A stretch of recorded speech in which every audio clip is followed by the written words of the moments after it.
My college boyfriend left me for my sister and now they are engaged. When Eric and I parted ways, I didn't know it was because he fell for my sister Helena at a family barbecue. I also didn't realize that they started to date behind my back and it took him 6 months to leave me and it took her 2 months to acknowledge my heartache and to apologize. She thought that because she is my sister, she had a free pass and that I would love her anyway because I had to. Last week she told me that they were engaged. Not only that, but Eric had popped the question using the ring that he claims to have bought for me. I don't know why she felt the need to tell me that, as she showed me and my mum. I wanted to give her the reaction she wanted, but I struggled to find the words as I gazed upon a huge emerald-cut diamond from my favorite store. Just as she finished telling me how he asked her, complete with the song Eric and I first danced to at college, Eric called and said he was coming over to see the family and celebrate the news. On arrival, he greeted everyone but me and would not stop groping my sister as he waxed lyrical about how excited he was to be with a good woman, unlike his ex. I almost choked on my champagne. I couldn't understand why he was being so brazen. My mum shot me a look and she breezed past the comment, aware of how stale the air was becoming. I started to become sick of hearing my sister go on about her wedding,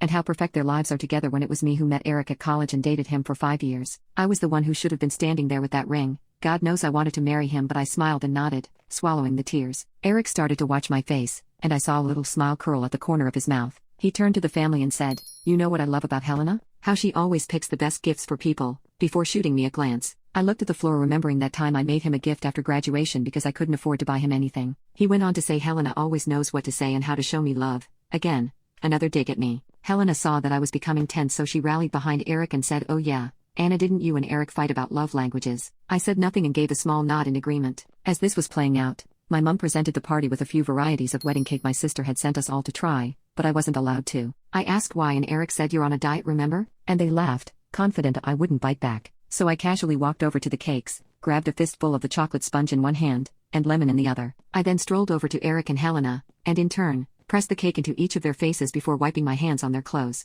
I stood back and admired my work. After all, they had it coming. My dad burst out laughing, fumbling for his drink in the awkward silence. Eric sat paralyzed with rage, whereas Helena threw her wine in my face and dragged me to the ground. We both fought in the middle of the kitchen, plates flew over the other guests, our tablecloth tore and hair was pulled in every direction. She accused me of stealing her spotlight and sabotaging their moment. All I was guilty of was reacting to their poisonous jibes. Eric pulled us apart, chocolate icing smeared all over his face like some budget joker. He ushered me into the next room, wiping his face and shaking his head. Once the door was locked, he took my face and kissed me. I became frozen to the spot, my body tense and heart racing.